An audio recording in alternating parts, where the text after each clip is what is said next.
You can call this morning's guest son, father, grandfather, husband, businessman, or your representative. I'm going to call him chairman. Find out why. Coming up next on All American People.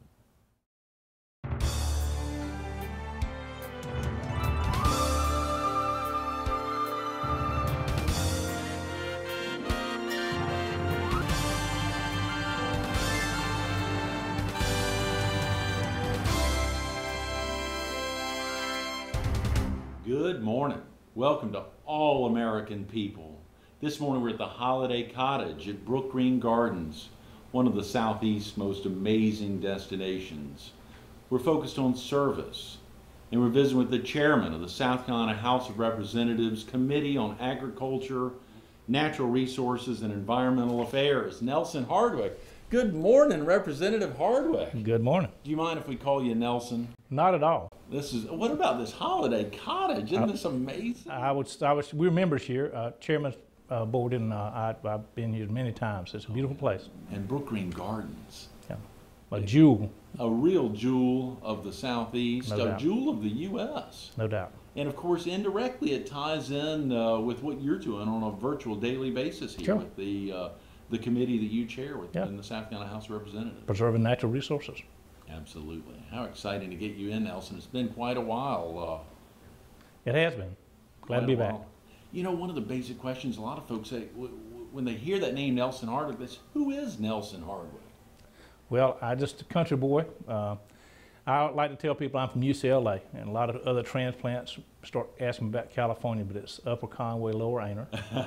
Graduated from Aner High School, from a large family. Dad's one of 9, my mom's one of 13. Wow. I'd like to tell people I grew up with a drug problem. I was drugged to church every Sunday and to every family reunion within 20 miles. And so that would have been a lot of family reunions. It was. 64 first cousin. Takes a while to talk to them. Golly. Do y'all still have active Absolutely. family reunions? Absolutely. 2 or 3 a year. And where do y'all decide on where are you going to have a location for a family reunion? Does a family member have everyone to their place, or is there a big community center, a place y'all commonly go? Church with a community center. Right. How exciting. How many of those 64 first cousins are still in the area? In the area, I hadn't checked it lately, but when I was running, I checked on them. 57 of them raised their family in South Carolina. The rest were up in North Carolina. And so a lot of them have died since I've been elected, so I don't have a running total on how many is left, but they're from the age of my mother to the age of my children. That is amazing, Nelson. And you've got brothers and sisters? 3 younger brothers. So you're the oldest of 4? That's right. Wow. And family still here in the area? Yeah, my mother still lives where she was living when I graduated from high school. My youngest brother farms there. We had a brother who works for Grand Strand Water and Sewer, and a brother that works for Rio Electric Co-op. Is that right? Golly, Nelson. What ultimately got you, I guess it's having relationships like that, more or less partnerships, as you talked about earlier this morning, but what opened the door for you to get into politics? Well, it's, I guess many things. As a kid, I had an aunt that moved to Marion, and she had 2 young boys with her, and they joined the Big Brothers Association. There was a local doctor there that took one of them in, and as a little brother, and I used to go over and babysit for him, me and my first cousin, Wayne, and just had a good time doing that. Marty and I got married young, as you know, well know, and about the time I got married, he was remarried. He lost his first wife. He had 3 young boys, and so I used to go out a lot with him socially, and he became my first political mentor. So I had a little basis there, but went through college and wound up in Surfside Beach. And I guess one day a young man came into my office. His name was Terry Cooper, and said, "I'm running for county council. I'd like to have your support." I said, "You got it." He said, "How can you say that? You don't know what I'm about." I said, "I know a couple things about you, Terry. One of them is that you work for a business. You're head of their finances for your division, and you can read a spreadsheet and a financial statement. That's the kind of person I want on county council because, they spend money." Right. This was for the District 5 down in the greater Surfside area. That's right. Yeah. And going door to door, we realized there were a lot of people from different parts of the country down here, and I guess about a half a dozen folks got together after that, and we started South Strand Republican Club. I guess we were the first of the tea parties. We were felt like we weren't getting things done in the South End, and we wanted to change, and we got motivated and started electing people. We got very much involved in our congressman in the 2000 after the census back then. Right. Henry Brown and Buck Limehouse came down.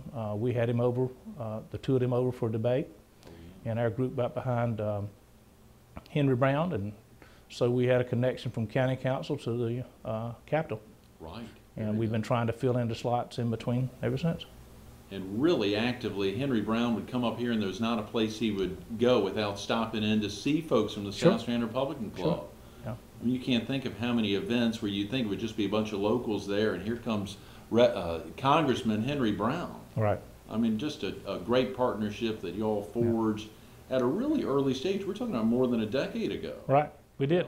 And so Henry, when we worked hard on his campaign, and he got elected, and he said, "What is it y'all think that I can do for you on the South End?" And I said, "Well, we'd like an evacuation route. We've got the largest number of people living east of the waterway, down in our district below 544." And I said, "We'd like to get an evacuation route." Terry and I and several other people. Right.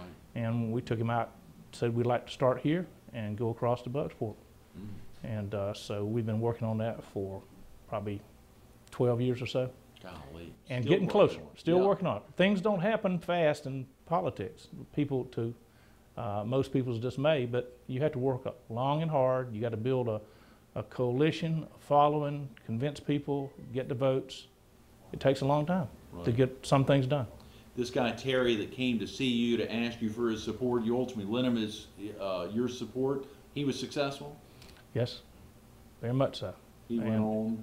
Yes, and passed away a few years later, and I guess his death was one of the reasons that I got into the State House. We were good friends of Tom Keegan's. He was more so than I, and Tom had a young daughter about the age of Terry's kids, and I think when Terry died young, Tom probably thinking about, I got a young daughter, I probably need to spend some time. He had represented us well. Yeah. And so he announced he was not running, and several people called and asked if I had any interest in it, and I said, well, we just need to get the right person in there. We need to meet and talk about it and see what we can do. Right. And we met, talked, and I couldn't give any good reasons why I shouldn't. I've been blessed all my life with good friends, good family. Came down here to Surfside Beach.